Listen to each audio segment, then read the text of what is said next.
तो स्टूडेंट्स कैसे हैं आप सब लोग। क्लास आज हम लोग वन शॉट रिवीजन करेंगे प्रिंसिपल्स ऑफ मैनेजमेंट का। प्रिंसिपल ऑफ मैनेजमेंट के अंदर अगर हम बात करें, फ्योल और हेनरी, फ्योल और टेलर के प्रिंसिपल्स हैं जिनसे क्लास क्वेश्चंस पूछे जा सकते हैं। टेलर के टेक्निक, साइंटिफिक टेक्निक जो है उनसे भी क्वेश्चंस पूछा जा सकता है। इस वन शॉट के अंदर क्लास हम हर एक टाइप के जो केस स्टडीज में आने वाले कीवर्ड्स हैं उसको भी अच्छे से रिवाइज करेंगे और साथ ही कम समय में पूरा का पूरा chapter class A to Z revision करेंगे। स्टार्ट करते हैं principles of management one shot. बात करें प्रिंसिपल ऑफ मैनेजमेंट की तो सबसे पहले प्रिंसिपल्स होते क्या हैं। अब principle refers to the statement of fundamental truth. ध्यान रखना क्लास, प्रिंसिपल ऑफ मैनेजमेंट क्या है? एक ऐसा स्टेटमेंट है, मतलब कि मैनेजमेंट के लिए एक ऐसा स्टेटमेंट जो कि फंडामेंटल ट्रूथ है, जो हेल्प करता है मैनेजर की for taking managerial actions and decision. जितने भी मैनेजर्स होते हैं उन लोगों को, उनके जितने भी एक्शंस होते हैं, जो भी डिसीजंस वो लोग लेते हैं, ये सारे के सारे प्रिंसिपल्स उनके डिसीजन मेकिंग में काफ़ी हेल्प करते हैं। क्लास इन प्रिंसिपल्स के थ्रू आप सही डिसीजंस को ले सकते हो। अगर बात करें कैरेक्टरिस्टिक्स, नेचर और फीचर ऑफ मैनेजमेंट, एक ही बात है। सबसे पहला जनरल गाइडलाइन, जो प्रिंसिपल ऑफ मैनेजमेंट है ना, वो रेडीमेड सॉल्यूशन नहीं है, नॉट रेडीमेड सॉल्यूशन। ये केस स्टडी में क्लास आपको इस तरीके से लिखा मिलेगा, नॉट रेडीमेड सॉल्यूशन। तो कौन सा वो फीचर है मैनेजमेंट प्रिंसिपल्स का? तो जनरल गाइडलाइन। दूसरा है class flexible, applied differently under different condition. Flexible का मतलब क्या होता है? इस प्रिंसिपल को अलग अलग कंडीशन में अलग अलग तरीके से अप्लाई कर सकते हो। ये रिजिड स्टेटमेंट नहीं है, स्टेटमेंट फ्लेक्सिबल है, आप अपने हिसाब से चेंज कर सकते हो और अलग अलग सिचुएशन में अलग अलग तरीके से अप्लाई कर सकते हो। Form by practice and experiments. देखो जितने भी प्रिंसिपल्स हैं वो डीप रिसर्च, ऑब्जर्वेशंस करने के बाद ही फाइंड आउट किए गए हैं। पर्वेसिव है, मैनेजमेंट की तरह प्रिंसिपल्स भी पर्वेसिव है, यानी ये जो प्रिंसिपल है यूनिवर्सल एप्लीकेबल है। छोटी कंपनी, बड़ी कंपनी, घर, स्कूल, हॉस्पिटल, हर जगह। जैसे एक प्रिंसिपल है इक्विटी, तो इक्विटी हर जगह होनी चाहिए। डिवीजन ऑफ वर्क, हम सब लोग क्लास अपने काम को छोटे छोटे पार्ट में बांटते हैं फिर करते हैं, तो ये प्रिंसिपल हर जगह एप्लीकेबल है।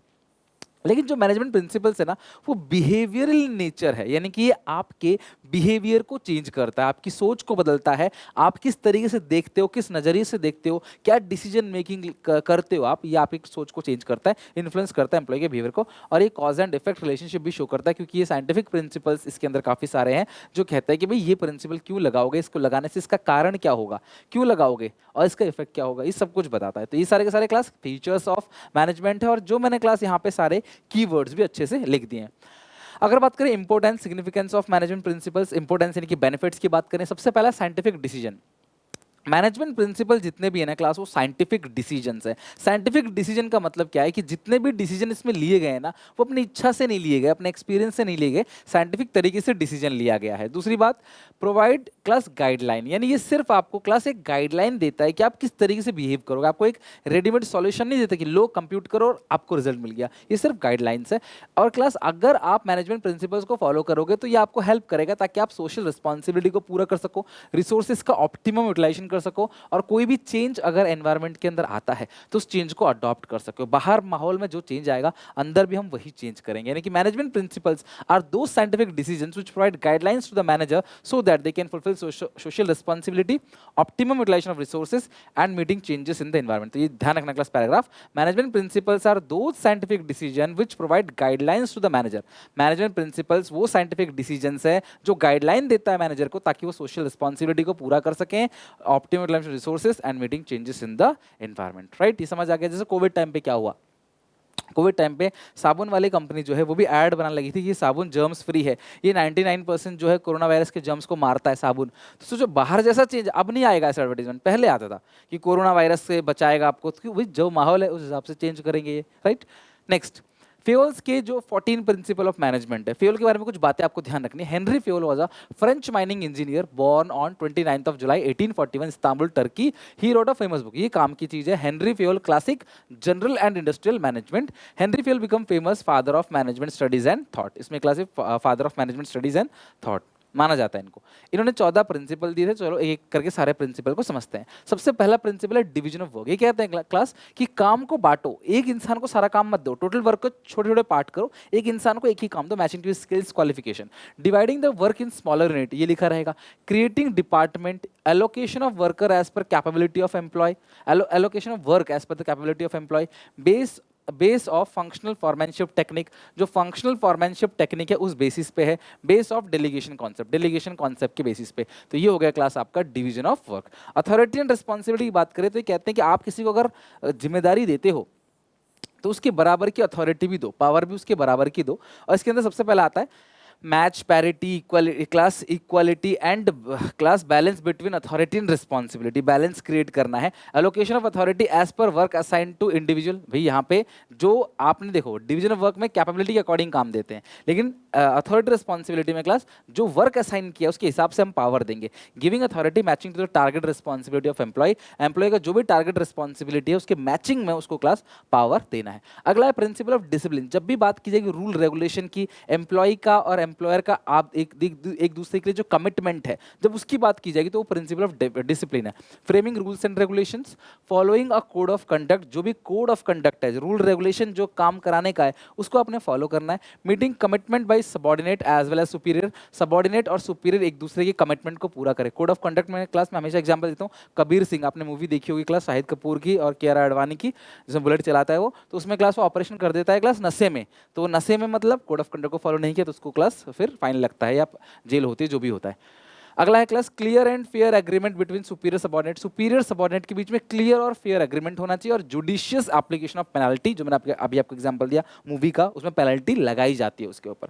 This is called discipline. काम करना इंपॉर्टेंट है लेकिन डिसिप्लिन के साथ करना भी इंपॉर्टेंट है। अगला यूनिटी ऑफ कमांड। एक बॉस की सुनो, order from one boss only, more than one boss जो है वो कंफ्यूज करेंगे सबऑर्डिनेट को। और कॉन्ट्राडिक्ट है फंक्शनल फॉर्मैनशिप। ध्यान रखना, फंक्शनल फॉर्मैनशिप एक ऐसी टेक्निक है जो कहता है 8 बॉस होने चाहिए, 4-4, लेकिन ये कहता है कि ऑर्डर सिर्फ एक बॉस से लो। तो ये यूनिटी ऑफ कमांड और फंक्शनल फॉर्मैनशिप दोनों आपस में क्या है, कॉन्ट्राडिक्ट है। अब इसी बात को एमसीक्यू के फॉर्म में पूछ सकता है, इसी बात को क्लास किसी और फॉर्म में पूछ सकता है। आपको टॉपिक पढ़ा दिया, समझा दिया, केस स्टडीज बता दी, केस स्टडीज चैप्टर वाइज आपको करा दिया, आपको लाइन बाय लाइन क्लास फिर से एक और रिवीजन करा रहा हूँ केस कीवर्ड्स के साथ, तो इससे ज़्यादा क्लास और क्या हो सकता है। अगर आप इतना करो ना अच्छे से, 80 आउट ऑफ 80 है आपके। यूनिटी ऑफ डायरेक्शन, एक ही दिशा में चलना है, आपको अलग अलग गोल के पीछे नहीं भागना है, आपको एक ही दिशा में चलना है। One unit one plan, one head one plan. Effort of all the employees must be directed towards one goal. Unification of efforts toward one direction. Base of coordination concept, coordination के कॉन्सेप्ट पे base है, यानी class coordination यानी कि सीधी सी बात है, सब लोग तालमेल रहेगा तभी तो सब लोग एक ही दिशा में चलेंगे। नेक्स्ट है प्रिंसिपल ऑफ ऑर्डर। हर चीज अपनी जगह पे होनी चाहिए, चाहे मैन हो चाहे मटेरियल, उसको बोलते हैं principle of order.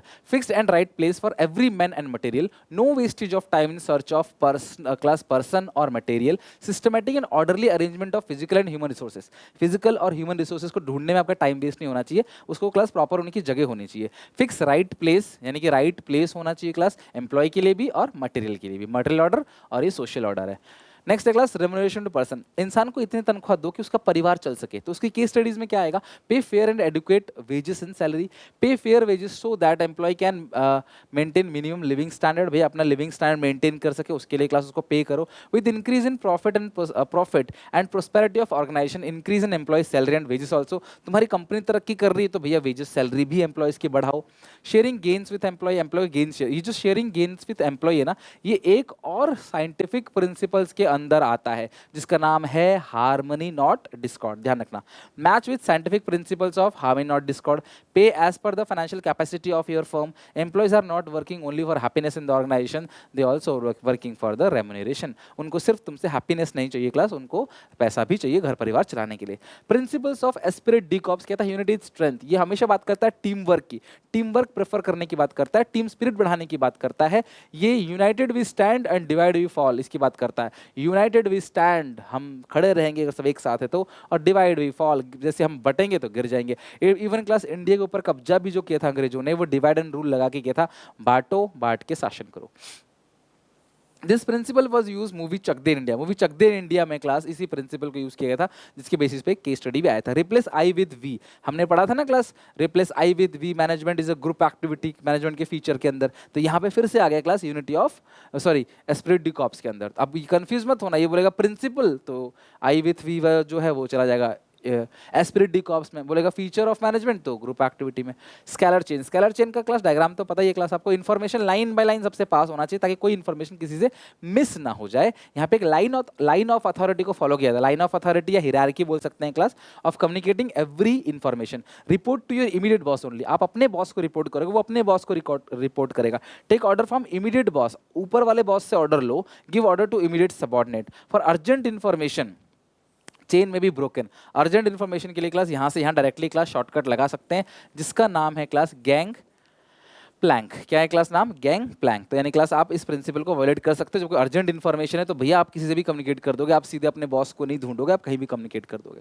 10th, stability of tenure of personal. वो कहता है पर्सनल मतलब एम्प्लॉयज को लंबे समय तक रोक के रखो। एम्प्लॉय आ रहा है आपके यहाँ पे ट्रेनिंग में, काफी खर्चा कर रहे हो, उसके बाद टिक के वो 2 साल काम नहीं कर रहा, छोड़ के चला जा रहा है, तो कितना नुकसान होगा आपको, फिर एक नए एम्प्लॉय को ट्रेनिंग देनी पड़ेगी। तो लंबे समय तक रोक के रखना। नो फ्रीक्वेंट ट्रांसफर और टर्मिनेशन, ये सब क्लास क्या है, आपको गाइड दिया जा रहा है, आपको वायलेशन करोगे तो क्या होगा। Giving a minimum time to employee to settle down, कम से कम उसको क्लास 6 महीने साल भर दो कि वो टिक के काम कर सके। शुरू में रिजल्ट की एक्सपेक्टेशन मत करो, ये तो मैच में भी होता है, क्रिकेट मैच में भी कोई भी बल्लेबाज आता है बैटिंग करने, पहली बॉल से छक्का चौका नहीं मारता, 1-2 बल्लेबाज हैं क्लास जो एक्सेप्शन है, जो आते उधेड़ना चालू करते हैं, लेकिन क्लास मेजर बल्लेबाज को टाइम दिया जाता है कि भाई सेटल हो जाओ, पहले कुछ बॉल देखो, अच्छे से समझो, फिर जाके क्लास अपना अच्छे से खेलो। प्रोवाइडिंग जॉब सिक्योरिटी दो वर्कर्स को। Violation of this principle increase the turnover of employee, अगर आपने इस प्रिंसिपल को वायलेट किया तो एम्प्लॉय छोड़ के भाग जाएंगे। Wastage of resources in training the employees if they are transfer to terminate frequently, अगर ट्रांसफर और टर्मिनेट करोगे तुरंत तो आपने ट्रेनिंग में जो खर्चा किया सब व्यर्थ है, सब बर्बाद है। इक्विटी, हमेशा ध्यान रखना class, fair kind and just equal treatment with employees, no discrimination with employees on the basis of caste, creed and class gender, same policies and rules and regulation for all. देखो rule regulation सबके लिए same होना चाहिए, no preference to male person और female person religion basis पे, या contract technique of differential piece. अच्छा, differential piece waged system कहता है जो ज्यादा काम करेगा उसको ज्यादा वेजेस देंगे, ये कहता है क्लास इक्विटी, सबके लिए रूल्स रेगुलेशन बराबर होने चाहिए। तो क्लास ये प्रिंसिपल कहीं ना कहीं class differential piece wage rate को अवॉइड करता है, कॉन्ट्राडिक्ट करता है।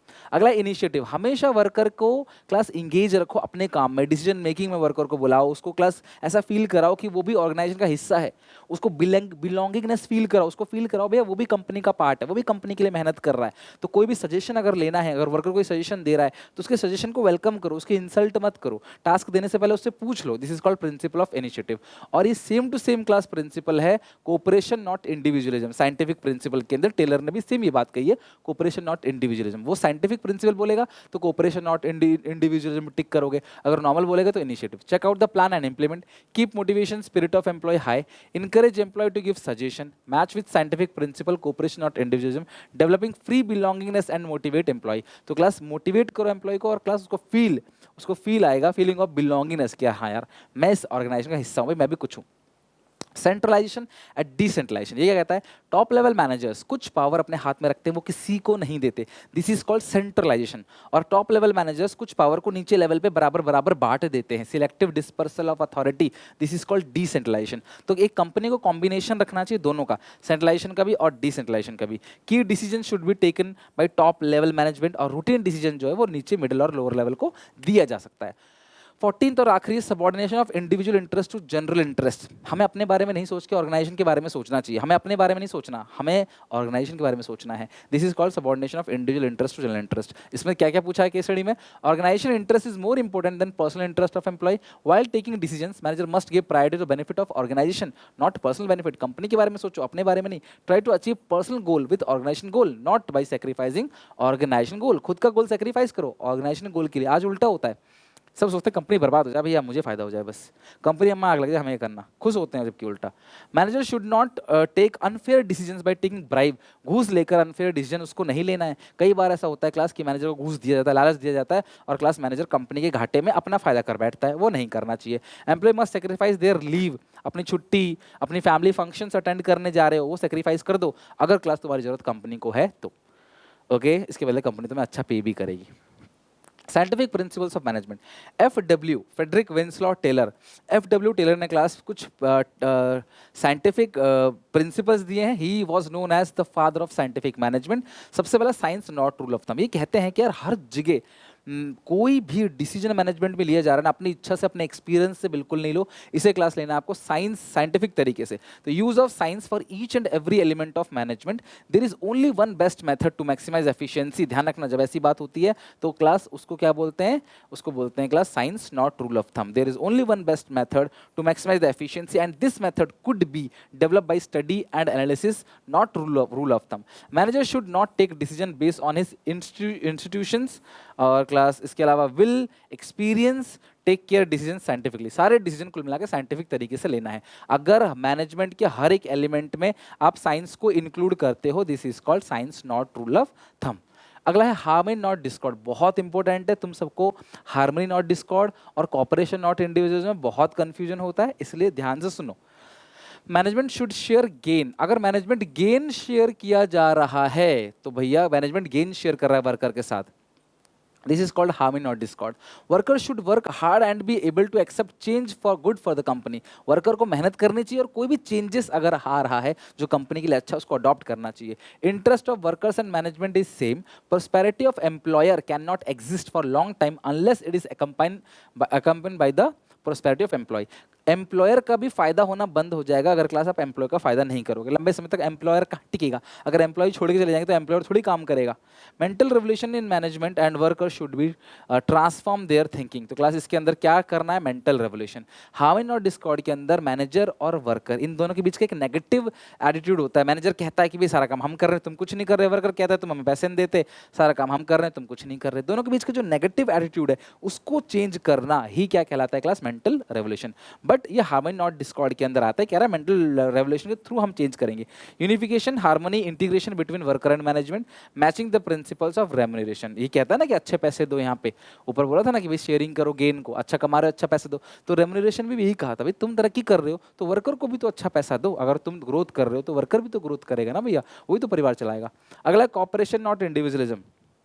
कॉपरेशन की बात करें, extension of principle of harmony not discord and same as principle of initiative. देखो यार, कॉपरेशन नॉट इंडिविजुअलिज्म बेसिकली क्या कहता है क्लास, की कोऑपरेट करो, अपने बारे में मत सोचो, कोऑपरेट करो। ये extension of harmony not Discord है, हार्मनी नॉट डिस्कॉर्ड के बाद आता है, ध्यान रखना। एक तो ये प्रिंसिपल ऑफ इनिशिएटिव जैसा है जो हेनरी फेयोल का था, दूसरा क्लास ये extension of harmony not Discord है, इसमें हम वेलकम करते हैं सजेशन ऑफ एम्प्लॉय। ध्यान रखना, हार्मनी नॉट डिस्कॉर्ड के अंदर गेन को शेयर करते हैं वर्कर के साथ, उसके अंदर नेगेटिव एटीट्यूड खत्म करने की बात करते हैं वर्कर और एम्प्लॉय। वर्कर के बिना एम्प्लॉय नहीं, एम्प्लॉय के बिना मैनेजर के बिना एम्प्लॉय नहीं, एम्प्लॉय के वर्कर के बिना मैनेजर के बिना वर्कर नहीं, वर्कर के बिना मैनेजर नहीं। तो वर्कर मैनेजर दोनों एक दूसरे के लिए हैं, समझ रहे हो बात को, उसकी बात चलती है। दोनों के बीच में नेगेटिव एटीट्यूड खत्म करने की बात चलती है। इसके अंदर अच्छा उसमें यह है कि वर्कर को ज़्यादा पैसा चाहिए, वो ज़्यादा काम करे, उसे ज़्यादा पैसा मिलेगा। कंपनी को ज़्यादा काम करवाना, ज़्यादा पैसा तो वो ज़्यादा काम करेगा। कितना सिंपल है ये चीज़ें, ये आता है क्लास हार्मनी नॉट डिस्कॉर्ड के अंदर। कॉपरेशन नॉट इंडिविजुअलिज्म के अंदर वर्कर को एक फैमिली मेंबर की तरह ट्रीट करते हैं। इसमें वर्कर को डिसीजन मेकिंग में हिस्सेदारी देते हैं कि भाई हम ये वाला टारगेट फिक्स कर रहे हैं, क्या आप सारे लोग मिलकर इस टारगेट को अचीव कर लोगे? तो आपको लगेगा हाँ यार हमसे पूछा गया, हम लोग कर लेंगे, तो उनको अच्छा फील होता है। उनको लगता है कि यार मैं इस ऑर्गेनाइजेशन का एक हिस्सा हूँ, और यहाँ पे क्लास उसको रिवॉर्ड दिया जाता है सजेशन के लिए, उसके सजेशन को वेलकम किया जाता है। अगर वो कुछ सजेशन दे रहा है तो ऐसा नहीं कि उसको इंसल्ट करके भगा दोगे, उसके सजेशन को वेलकम किया जाएगा कि आओ भाई आओ, आपके सजेशन को वेलकम करते हैं, आपने जो सजेशन दिया डेफिनेटली हम उस पर काम करेंगे। अच्छा लगेगा उसको, लगेगा हाँ यार मैं कुछ हिस्सेदारी रखता हूँ कंपनी में, मतलब मेरी कोई वैल्यू है। Reward employee for their suggestion, there should be open communication and no need even for trade union. तो क्लास ओपन कम्युनिकेशन होना चाहिए, इसकी ये नहीं कि वो यूनियन में जाए हड़ताल करे, वो सब पंगा नहीं होना चाहिए। पैटर्नलिस्टिक स्टाइल ऑफ मैनेजमेंट है ना, जो जापान में फॉलो किया जाता है, उनको एक मेंबर की तरह, फैमिली मेंबर की तरह ट्रीट करते हैं। Equal division of work and responsibility between worker और मैनेजमेंट के बीच में इक्वल डिवीजन ऑफ वर्क है, तो ये कोऑपरेशन नॉट इंडिविजुअलिज्म है। देखो अगर मान लो, इसके एक और एग्जांपल दे रहा हूँ, अगर मान लो आज काम ज़्यादा है तो ये नहीं कि तुम आज लंच नहीं करोगे, तुम काम करोगे, है ना, ऐसा नहीं करना है भैया। आप अपने बारे में मत सोचो, कोऑपरेशन। और उसी तरीके से अगर वर्कर को लगता है कि यार कंपनी घाटे में जा रही है तो अनरीजनेबल स्ट्राइक पे, डिमांड पे नहीं जाना चाहिए उसको। ये एग्जाम्पल ध्यान रखना लंच वाला। अब आप ये एग्जाम्पल ध्यान रखो, कोई भी काम हो रहा है ना क्लास, तो मिलजुल के होना चाहिए, कोऑपरेशन नॉट इंडिविजुअलिज्म। अब आप बोलोगे सर आपने तो पहले पढ़ा था एस्टैब्लिश्ड इंडिविजुअल इंटरेस्ट को छोड़ देना है। भैया खाना खाना कोई इंडिविजुअल इंटरेस्ट नहीं होता है, समझ रहे हो। Management should be work side by side with worker. जब ऐसी लाइन लिखी है ये क्लास, सारे लाइन इसके लिए लिए मैंने ताकि इसमें से कोई भी लाइन लिखी है समझ जाओगे कॉपरेशन नॉट इंडिविजुअलिज्म है। अगला development of workers to their greatest efficiency. अगर आप चाहते हो कि आपका वर्कर बहुत अच्छे से काम करे तो आपको उसे बहुत अच्छे से ट्रेनिंग भी देनी पड़ेगी, तभी वो बहुत अच्छे से काम कर पाएगा। Worker training is essential. Each person should be scientifically selected. Work assign to worker should suit his और हर कैपेबिलिटी। तो जो भी क्लास आप उसे काम दे रहे हो उसकी कैपेबिलिटी के अकॉर्डिंग होना चाहिए, नहीं कि उसकी डिग्री बहुत ज़्यादा है आप उसे बहुत छोटा काम दे रहे हो, ऐसा नहीं होना चाहिए। और आप उसको ट्रेनिंग दो, उसके डेवलपमेंट की बात करो, वो जब डेवलप करेगा तो वही आपकी फर्म को भी फायदा पहुंचाएगा। उसका टैलेंट, उसका स्किल्स आप ही की फर्म के काम आएगा। Okay, scientific technique. अगर हम क्लास टेलर की साइंटिफिक टेक्निक की बात करें तो सबसे पहला है फंक्शनल फॉर्मैनशिप। फंक्शनल फॉर्मैनशिप कहता है कि क्योंकि एक इंसान सारे काम में एक्सपर्ट नहीं हो सकता तो कहते हैं क्लास दो डिपार्टमेंट बनाओ, प्लानिंग डिपार्टमेंट और class working department, production department. Planning department का काम सिर्फ मेंटल एक्सरसाइज करना है, दिमाग से सोचना, प्लान करना, इनको वर्क प्रोडक्शन से कोई लेना देना नहीं है। और प्रोडक्शन करने वाले जो है उनको प्लानिंग से कोई लेना देना नहीं, वो काम करेंगे बस। और दोनों में चार चार एक्सपर्ट, चार चार बॉस होने चाहिए, टोटल 8 बॉसेस होने चाहिए। वहाँ पे ऑर्डर में कहता था आपको एक ही का प्रिंसिपल ऑफ जो कमांड है वो कहता है कि आपको एक का कमांड लेना है, यहाँ पे क्लास 8 बॉस, तो एक्सेप्शन है, राइट। तो ये कहता है कि 4 प्लानिंग डिपार्टमेंट में, 4 जो है वो है प्रोडक्शन डिपार्टमेंट में। प्लानिंग डिपार्टमेंट 4 हेड कौन कौन से? रूट क्लर्क, ये सीक्वेंस ऑफ स्टेप बताता है काम कैसे होगा। इंस्ट्रक्शन कार्ड क्लर्क आपको इंस्ट्रक्शन देगा आपको क्लास काम किस किस तरीके से करना है। टाइम और कॉस्ट चेक करने वाला जो क्लर्क होता है उसे टाइम एंड कॉस्ट क्लर्क। और जो डिसिप्लिनर होता है वो देखता है काम डिसिप्लिन तरीके से हुआ कि नहीं, काम जिस तरीके से बोला गया था उस तरीके से हुआ कि नहीं हुआ। प्रोडक्शन डिपार्टमेंट सबसे पहला गैंग बॉस है, जो सबसे पहला हेड है, इनके नाम जरूर याद रखना, हो सके तो अभी कमेंट में लिख डालो। अरेंज ऑफ ऑल मशीन, सारी मशीन मटेरियल को अरेंज करता है gang boss. Speed boss check करता है क्लास काम की स्पीड कितनी है, काम की सही से काम हो रहा है स्पीड से या नहीं हो रहा। रिपेयर बॉस चेक करेगा क्लास कि अगर कोई मशीन खराब होती है साल के बीच में तो उसको रिपेयर करने की बात करेगा। इंस्पेक्टर चेक करेगा क्लास क्वालिटी कंट्रोल की जो भी काम हो रहा है, प्रोडक्शन हो रहा है, उसकी क्वालिटी कैसी है ना, अच्छी क्वालिटी का है कि नहीं। सेकंड है standardisation and simplification of work. ध्यान रखना, allows interchangeability, bring uniformity, reduce unnecessary line of product. Unnecessary line of product को रिड्यूस करना मतलब सिंप्लीफिकेशन, और एक जैसा प्रोडक्ट बनाना। आप एक स्टैंडर्ड साइज प्रोडक्ट बनाते हो जो यूनिफॉर्मिटी लेके आता है, जो इंटरचेंजेबिलिटी लेके आता है। जैसे एक सेल अलग अलग जो है वो रिमोट में लगा सकते हो, एक चार्जर अलग अलग क्लास मोबाइल फोन में लगा सकते हो, दिस इज कॉल्ड स्टैंडर्डाइजेशन। एक स्टैंडर्ड प्रोडक्ट जो हर जगह यूज हो सकता है। और सिंप्लीफिकेशन मतलब बहुत ज़्यादा वैरायटी मत करो वर्क की, कुछ लिमिटेड वैरायटी रखो, उसी में काम कराओ। नेक्स्ट है वर्क स्टडी। अब वर्क स्टडी के अंदर आता है fatigue study, method study, time study class और मोशन स्टडी। तो सबसे पहले फैटीग स्टडी है। फैटीग स्टडी बोलते हैं थकान अध्ययन। जब कोई इंसान काम करेगा तो जाहिर सी बात है वो कुछ देर बाद थकेगा, लेकिन उसको कितनी देर में हम रेस्ट इंटरवल दें, वो रेस्ट इंटरवल कितनी ड्यूरेशन का होना चाहिए, दोबारा कब दें, इन सब के लिए क्लास कहते हैं साइंटिफिक इंक्वायरी करो। किसी की मर्जी से नहीं चलेगा काम, चाहे वो मालिक ही क्यों ना हो। ये कहता है frequency of rest interval, duration of rest interval, number of rest interval जानने के लिए घड़ी लो, क्लॉक लो, स्टॉप वॉच, और हजारों लोगों से काम कराओ, नोट करो कब थक रहे हैं, कब क्लास दोबारा फ्रेश हो रहे हैं, उस टाइम का एक एवरेज टाइम निकाल के क्लास आप ब्रेक दे दो। मेथड स्टडी कहता है क्लास की सबसे बेस्ट मेथड कौन सा है, हर एक मेथड से काम कराओ। Exact way of performing a job, ये सब केस स्टडी में आ सकता है। Exact way of performing job, this is the best method. यानी आप हजारों मेथड आपके पास, सारे मेथड लगा दो, जो सबसे बेस्ट मेथड है उसको जिंदगी भर के लिए अप्लाई कर दो, सबके लिए अप्लाई कर दो। टाइम स्टडी, ये स्टडी किया जाता है क्लास कि कोई भी काम को करने का एक स्टैंडर्ड टाइम क्या होगा, तुम कितनी देर में इस काम को करोगे। Standard time to perform a job and determine the number of workers to be employed. भैया उस काम को करने के लिए कितने वर्कर की जरूरत है, ये भी क्लास टाइम स्टडी के अंदर आपको पढ़ाया जाता है कि भैया जो काम आप कर रहे हो कितना काम है, इस हिसाब से वो कितने लोग कितनी देर में उस काम को करेंगे। This is called time study. Next है motion study, find out the productive and non productive movement. ध्यान रखना, जो मोशन स्टडी है वो बात करता है मूवमेंट की। हम ऑर्गेनाइजेशन के अंदर बहुत सारे ऐसे मूवमेंट करते हैं जो अनप्रोडक्टिव है, जो बिना बात के फालतू टाइम पास मूवमेंट है। ऐसे मूवमेंट को ढूंढा जाता है क्लास और उसको एलिमिनेट किया जाता है, कैमरा लगा के ढूंढा जाता है और उसको एलिमिनेट किया जाता है। This is called class motion study. अगला differential piece wage rate system, जो इंसान ज़्यादा काम करेगा और जो इंसान कम काम करेगा, बराबर तनख्वाह दोगे तो उसको बेइज्जती फील होगी, उसको लगा मेरा कट गया भैया, मेरे तो पागल बन गया। तो क्लास इस सिचुएशन में टेलर ने कहा भैया जो ज़्यादा काम करता है उसको हायर रेट से वेजेस दो, जो कम काम करता है उसको कम रेट से वेजेस दो। This is called differential piece wage rate system. ये क्या करता है, एफिशिएंट और इनएफिशिएंट वर्कर को क्लासीफाई कर देता है। एफिशिएंट वर्कर क्या होता है, जो क्लास टाइम पे काम को पूरा कर देता है, और इनएफिशिएंट जो क्लास टाइम पे काम को पूरा नहीं करता, रिसोर्सेज को वेस्टेज करता है। अब यहाँ इफेक्टिवनेस एफिशिएंसी वाला मत लेके आना, कुल मिला के अगर वो टाइम पे काम पूरा नहीं करेगा तो कंपनी को नुकसान ही तो है। कंपनी 2 दिन की दिहाड़ी दे रही है, काम 1 दिन का कर रहा है।